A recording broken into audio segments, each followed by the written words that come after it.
We work with a lot of really smart people. And part of the reason they hire both of us is because they know when to outsource and when to actually get a little bit of help. But one of the things that we see on the cusp, which we think is a day-to-day activity for us, is titling. Mm-hmm. And we have someone come in, they could be a CEO or CFO of a private equity firm. They could be a business owner that's super successful, that they can cut a check to fix what they think is all their problems, but something's titled in their personal name.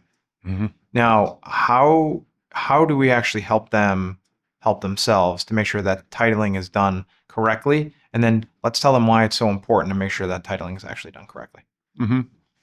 Yeah, you're bringing to mind a client I met with the other day who has real estate in their name, and they are actually married, but the husband's not on the deed, and the deed is in wife's name only.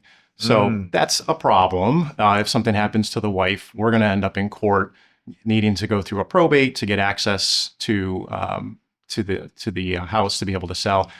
So her proposed solution was, well, I was thinking I would just add, they only have one child. I was thinking I would just add my son onto the deed instead. Yeah. Right, Mark? And then that way, if something happens to me, we don't go through probate because now he's the owner of the property. And I said, you're absolutely correct, but that's a terrible idea. Yeah. And the reason is because while you've achieved the result of avoiding probate, because you have a joint owner on the deed, now you've exposed your property to your son's potential problems.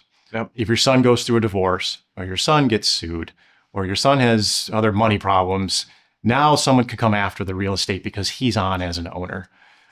You've also potentially messed up some tax benefits. At the time someone passes away, there's a tax benefit of being able to minimize capital gains by increasing your cost basis as of date of death.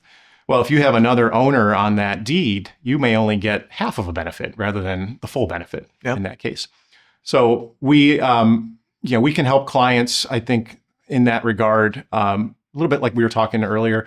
We don't just want to take a very active role in, as we do your plan, we don't just want to help set it up, but we want to take active steps in helping you change title. So we will do as much as possible for the clients, whether it's actually drafting the deeds, whether it's filling out a beneficiary form, or even with the bank, if they need to change the bank account to trust, we'll give them a letter that tells the bank exactly what they need to do so the client can go in and get that done.